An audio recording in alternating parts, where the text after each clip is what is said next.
मैंने एक वीडियो देखा है जो कोई अपने आप को वकील कहता है।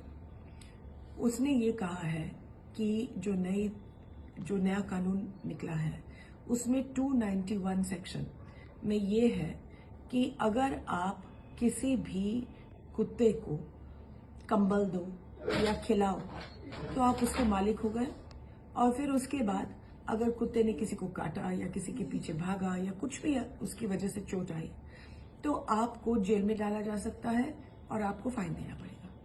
ये बिल्कुल झूठ है। ये शायद ये वकील है भी नहीं, या अगर है तो उसको ये समझना चाहिए कि अगर मैं किसी को कंबल दे दूं या किसी को खाना खिलाऊं तो मैं उसके मालिक नहीं बन गई। नहीं तो अगर मैं कोई भिखारी को अगर कंबल दे दूं और उसको खाना खिलाऊं तो मैं उसकी मालिक बन गई, या उसके क्या बन गई, माँ बन गई, पिताजी बन गए? बिल्कुल नहीं। लाखों लाखों लोग इस देश में जानवरों को खिलाते हैं, चाहे गौशालों में, चाहे कुत्तों को, चाहे कोई भी जानवर को, चाहे चिड़ियों को। अगर मैं चिड़ियों को खाना खिला दूं तो मैं चिड़ियों के मालिक बन गई हूं। अगर कल मैं भिखारी को 50 रुपए दे दूं और वो 50 रुपए के साथ उस भिखारी ने शराब पी लिया तो क्या मेरी गलती है? शराब के लिए मुझे उठाया जाएगा? ये बिल्कुल ही गलत है। सेक्शन 291 में कोई नहीं ये अप्लाई करता ही नहीं।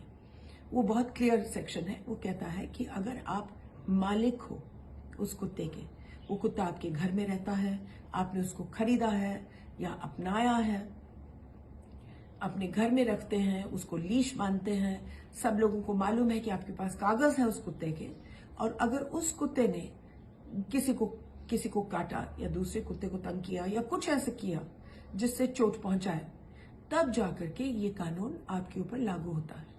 लेकिन अगर आप देश के जानवरों को खिलाएं, अगर आप हिंदुस्तानी जानवरों को खिलाएं, चाहे गाय हो, चाहे बकरा हो, चाहे बिल्ली हो, चाहे कुत्ता हो, चाहे चिड़िया हो, तो ये कानून आपके लिए लागू नहीं होगा।